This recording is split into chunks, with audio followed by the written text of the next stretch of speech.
E aí, comunidade Arquivo Estranho? Hoje a gente vai falar um pouquinho das técnicas psicológicas que o Pablo Marçal, coach dos coaches, ou como ele mesmo diz, ex-coach, quais são as estratégias que ele usa para se comunicar? Talvez ele esteja mais do que se comunicando. No meu ponto de vista, ele está, na verdade, manipulando a percepção das pessoas. Muito já foi falado sobre o fenômeno coach do ponto de vista da psicologia, principalmente com o termo programação neurolinguística. Então já tem um monte de conteúdo falando disso, eu não vou puxar a coisa por aí, eu quero propor uma discussão um pouco diferente. Nesse mundo de rede social, a capacidade que os nossos aparelhos eletrônicos têm de captar a nossa atenção é gigante e começou a se convencionar a chamar isso de economia da atenção. Já que é algo escasso, deve ser vista a partir do olhar econômico da coisa. Como você consegue mais ou menos,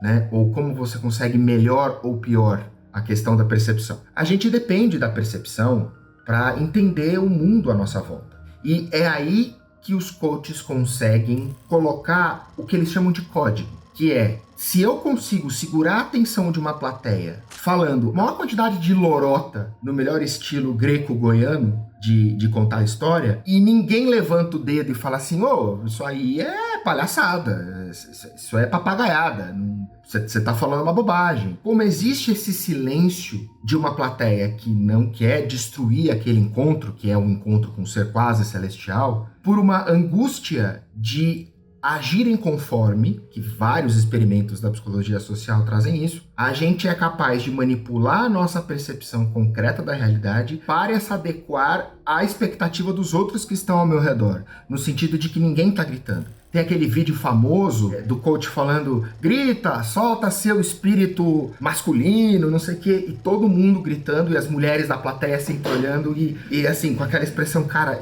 é a maior vergonha alheia da minha vida. Esse é um bom exemplo. Ali é um lugar tanto de você manipular a percepção das pessoas, que é possível você colocar mulheres que sabem que aquilo é uma grande lorota, que de alguma forma elas estão ou obrigadas ou de alguma forma querendo assistir aquilo, e elas não têm, nenhuma delas se sente na possibilidade de levantar e falar assim, olha, gente, o que vocês estão fazendo é uma coisa absurda. Vocês estão empoderando o lado mais primitivo do homem. Não é isso que a gente acha que a sociedade... Não é para aí que a sociedade deveria ir, né? Por isso que eu gosto do conceito de economia da atenção. Porque era óbvio que tinham mulheres incomodadas e o apresentador em nenhum momento falou assim, então, ela tá incomodada, talvez ela não tenha entendido o que tá sendo feito aqui. Ele não fez nenhum senão para interromper aquilo e trazer a angústia de alguém que tá na plateia para o que tá acontecendo. É um modelo de comunicação top-down. Não é um modelo horizontal de comunicação, onde eu estou interagindo com a minha plateia a partir de um lugar próximo. Eu sou a atração, vamos dizer assim, mas o meu discurso não é mais efetivo do que o discurso de ninguém. Essa seria a premissa da coisa. O que os coaches e os Pablos Marçais da vida fazem é criar uma hierarquia de discurso onde você jamais consegue pegar o coach em contradição. E tá óbvio para todo mundo que tá olhando que ele tá caindo em contradição. Você está começando a apontar uma contradição no discurso do coach, ele simplesmente pega isso, contradição insolúvel que ele tem que rever aquilo que ele está falando, e traz isso para um outro bloco argumentativo, coloca um outro assunto, ou questiona a forma que você está falando com ele. Já vi o Pablo Marçal falar assim, não, mas espera aí, aqui quem está falando sou eu, você é só convidado. Quando ele percebe que ele vai perder o controle, não é nem da narrativa, é do storytelling.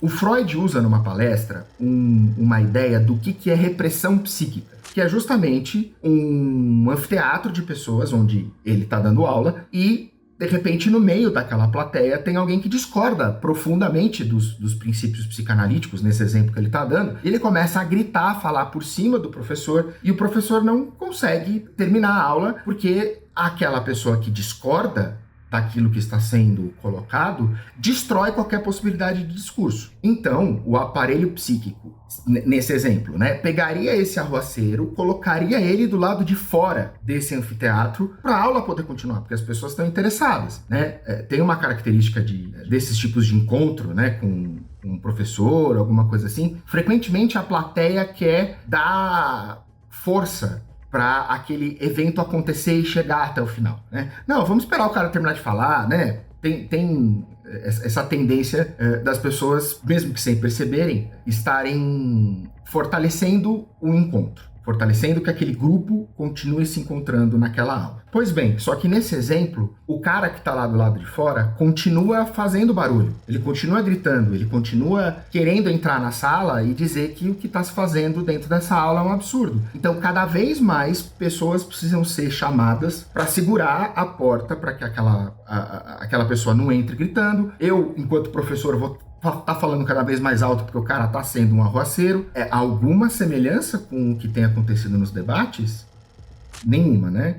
E eu tô sendo irônico. Então, ou seja, a repressão falha ao não controlar, a nossa repressão coletiva falha em não conseguir controlar um Marçal da vida nesse tipo de momento, justamente porque a gente não consegue interromper ele de parar de falar e de parar de emitir tamanha contradição que você cria em todo mundo uma dúvida. Como que um suposto sociopata funciona? Quando ele tem que lidar com um grupo, ele está frequentemente lendo a plateia, e quando é apresentador é perfeito isso. Ele fica lendo, ele faz um mapa de calor, aonde que estão as pessoas que estão sendo mais afetadas pelo seu discurso e onde estão as pessoas que estão sendo resistentes ao discurso. E aí ele começa a dançar, a ir para frente dessas pessoas para falar alguma coisa que é mais difícil ser aceito, e ele vai na frente das pessoas que estão mais céticas, justamente falar aquilo que é mais difícil de ser aceito, porque o outro lado da plateia vai estar fazendo assim com a cabeça. Por mais que você não esteja olhando com a sua visão, que seja olhado só na visão periférica, o nosso corpo corresponde a isso. É a história do tal código.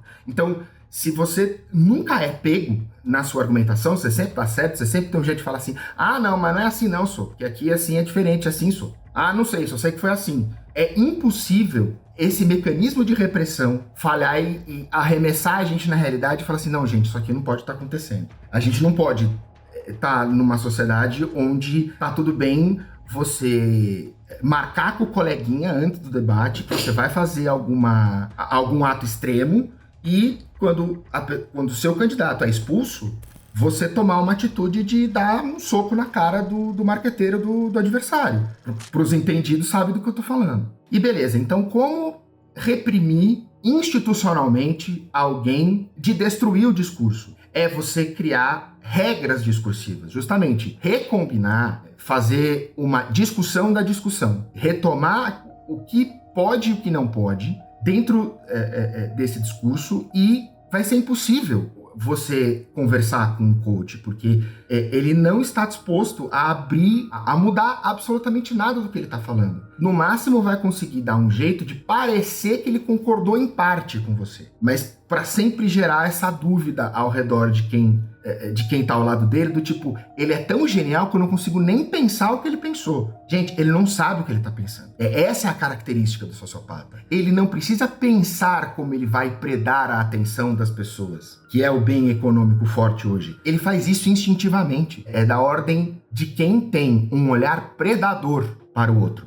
E quem tem esse funcionamento predador, sem medo, voa na frente de um público carente de pertencimento, como é o nosso brasileiro. Então, enquanto ninguém levanta e diz não, as pessoas que estão em silêncio na plateia, mesmo as que estão desconfortáveis, têm o seu senso de pertencimento levemente renovado, porque participaram de uma experiência coletiva que teve começo, meio e fim, e não houve uma quebra, não caiu o teto, não foi algo memorável.